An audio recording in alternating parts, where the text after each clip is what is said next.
गलवान घाटी में हिंसक झड़प के बाद से भारत और चीन के बीच तनाव अभी कम नहीं हुआ है। विदेश मंत्री एस जयशंकर ने हिंदुस्तान टाइम्स से खास बातचीत में कहा कि भारत चीन को अगर वास्तविक नियंत्रण रेखा पर शांति चाहिए तो पिछले समझौतों का पालन करना होगा। बता दें कि सैन्य अधिकारियों के कई दौरों के बैठकों के बावजूद चीन पीछे हटने को तैयार नहीं हो रहा है। पूर्वी लद्दाख में फिलहाल तनाव की स्थिति कैसी है, इस सवाल के जवाब में जयशंकर ने कहा कि हम कूटनीतिक और सैन्य माध्यमों से चीन के संपर्क में हैं। हमारे दृष्टिकोण में दो बात अनिवार्य रूप से शामिल है। एक है कि 1993 से लेकर अब तक हम चीन के साथ समय समय पर कुछ समझौते करते आए हैं, जिसकी वजह से तय हुआ है कि वास्तविक नियंत्रण रेखा पर दोनों पक्ष न्यूनतम बल तैनात रखेंगे।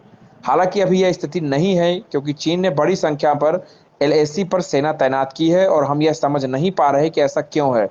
स्पष्ट रूप से अगर हम सीमा पर शांति चाहते हैं तो हमें उन समझौतों का पालन करना होगा।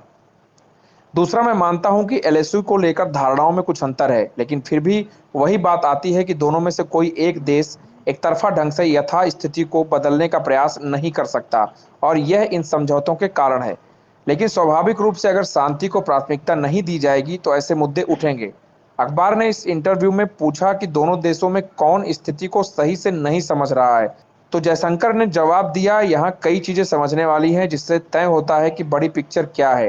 जैसे चीन का उदय कैसे हुआ और वो अब दुनिया को किस तरह देखता है, भारत का विकास कैसे हुआ और हम आज कहाँ हैं। साथ ही अमेरिका, जिसका स्थान बीते दशकों में बदला है और इसका भारत चीन समेत पूरी दुनिया पर असर पड़ा है। चीन ने अगर इस दौर में अपने आप को पूरी तरह बदला है तो भारत ने भी काफी उन्नति की है। चीन की ही तरह भारत की भी अपनी महत्वाकांक्षाएं हैं, तो हमें बीच का रास्ता तलाशने की जरूरत है। हमें एक दूसरे का ध्यान रखना होगा, एक दूसरे के लिए जगह बनानी होगी। इस जज्बे की जरूरत है, और हाल ही में जो कुछ हो गया है उसे देखते हुए ये सब बहुत आसान नहीं होने वाला। साक्षात्कार में जयशंकर ने कहा कि कोरोना वायरस महामारी का भी विदेश नीति पर असर पड़ा है। अधिकांश देश राष्ट्रवादी नजरिया अपना रहे हैं। उन्होंने कहा, चाहे ब्रेग्जिट हो, अमेरिका को लेकर ट्रंप का सपना हो, या फिर चीन के लिए सी जिनपिंग का सपना हो। हालांकि उन्होंने जोर दिया कि भारत का राष्ट्रवाद बहुत अनोखा है। भारत दुनिया के साथ खड़ा होना चाहता है, उनकी परेशानियों में और उनकी मदद के लिए भी। हम चाहते हैं कि कोरोना के बाद हम भारतीय तकनीक और यहाँ के टैलेंट को प्रमोट करें। एक अन्य सवाल, कौन अमेरिकी राष्ट्रपति भारत के लिए बेहतर साबित होगा, डोनाल्ड ट्रंप या जो बाइडन।